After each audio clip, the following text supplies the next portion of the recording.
Eu vivi um divórcio litigioso e traumático.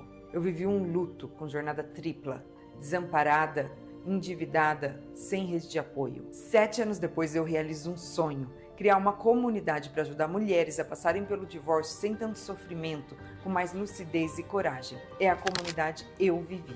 Eu não tinha nem advogado, ele já tinha, e ela já conhecia o advogado dele, porque até então ela passou essa informação pro cabeleireiro que eu ia. Quando eu fui procurar a certidão de casamento, desculpe, que eu fiquei no apartamento, já não estava lá. Os documentos não estavam lá no apartamento mais. Ele já tinha pego e já levado para a advogada que ela arrumou para ele. Ele me bloqueou. Aí eu enlouqueci. Fui para Mogi pedir ajuda, né? Porque eu acho que eu tinha mais conhecidos lá. E fiquei por lá.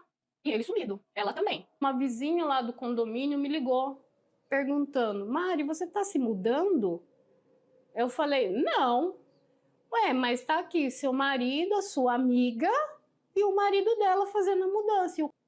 Eu só estava com a roupa do corpo e meu documento em Mogi.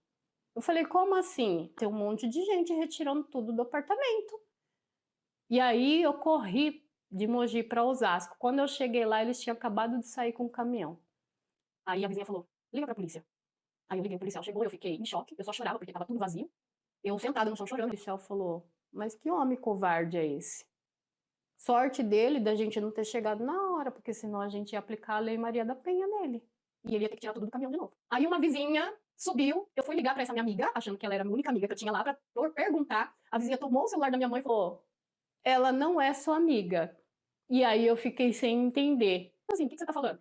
Vou te falar uma coisa. Enquanto vocês estavam viajando, eu vi ela com seu marido numa lanchonete. Os dois estavam juntos. Aquilo ali caiu como uma bomba em cima de mim. E com isso, ela falou: ela tava com ele. Fiquei perturbada com toda aquela informação, que eu não tinha acabado de chegar de viagem, tava tudo muito recente. E aí eu falei: mas o marido dela não tava junto? Ela falou: não, só tava ela e ele. Eu fiquei em choque. Eu fiquei em choque. Eu achei que aquilo ali, eu não sabia se era verdade, se era mentira, fiquei confusa. E aí ela começou a me ligar no celular. Aí a vizinha falou: não atende. Essa mulher não presta. Porque ela me ligava para monitorar o que eu ia fazer para passar para ele. Eu tive que ir para Mogi, ficar na casa dos outros, porque eu não tinha para onde ir, não tinha dinheiro, não tinha nada. Tive que vender minha aliança para poder comer de casamento. Tive que ficar um dia na rua, porque eu não tinha nem os vizinhos que me acolheram lá. Depois fui para casa de uma amiga, depois fui para casa de outra amiga. E aí peguei doação de roupa, porque ele pegou todas as minhas coisas e jogou lá em Mogi, na casa do pai dos meus filhos. E depois de lá, ele pegou as minhas coisas e jogou tudo na casa do pai dele. E eu fiquei igual uma barata tonta atrás das minhas coisas. Até que eu tive que arrumar advogado para fazer busca e apreensão das minhas coisas. Demorou 6 meses. Eu fiquei Minha só irmã, com eu tenho uma doação de irmã roupa. que na época acho que ela tinha 18 anos. Quando eu comecei a namorar com ele, ela tinha 7 anos. E essa minha irmã veio passar férias e ele falou assim: olha, você fica muito só. A gente mora totalmente isolado das nossas famílias. Eu tenho viajado cada vez mais. Teve um ano mesmo que, em 365 dias, ele ficou 70 dias em casa. Então, ele não ficava em casa. E ele falou que ele ia ficar muito mais tranquilo sabendo que alguém estava lá comigo. E ele queria que minha irmã morasse com a gente. Não vi problema nenhum, a gente tinha uma condição financeira tranquila. E ela ficou morando com a gente. E ele falou: você não tem filhos? Eu não tenho filhos, nós não teremos filhos. Na época eu fui diagnosticada com vários problemas de saúde. O médico falou que seria quase impossível eu engravidar, eu teria que fazer um longo tratamento.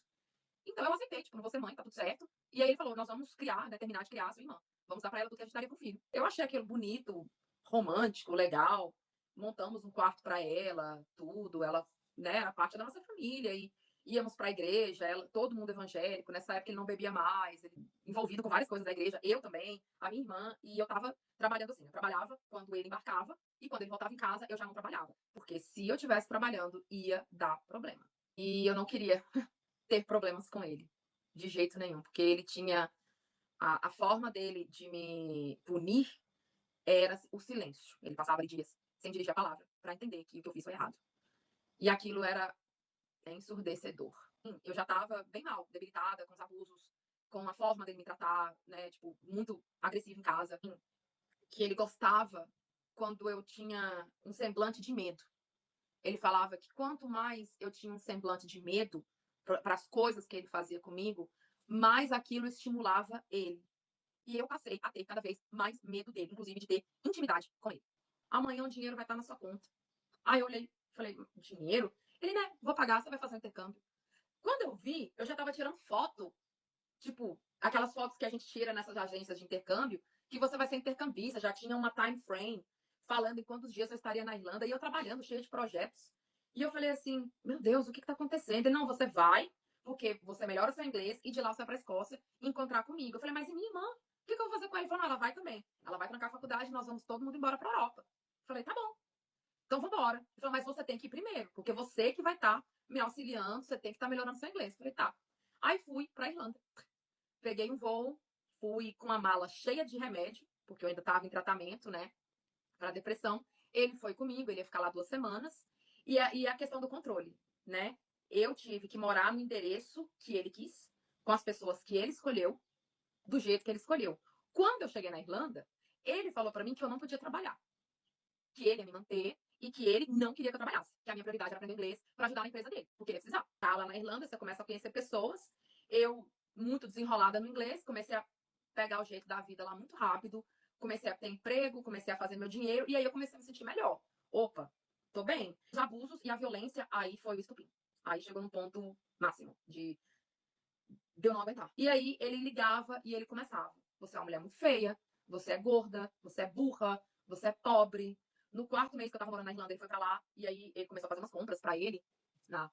Eu falei, nossa, mas por que você tá comprando tanta coisa nova? Você tem tanta coisa já. Ele falou, não, porque você não tá aqui, você não tá na Irlanda, então tá na hora de eu fazer algo por mim. Já fiz demais por você. Eu falei, tudo bem, compre tudo pra você, que você achar que te faz feliz, eu não tô questionando isso. Então eu percebia que ele já tava assim com uma certa raiva de eu estar mais independente, de eu estar mais saudável. E aí ele foi embora e me ligou, falando que queria o divórcio.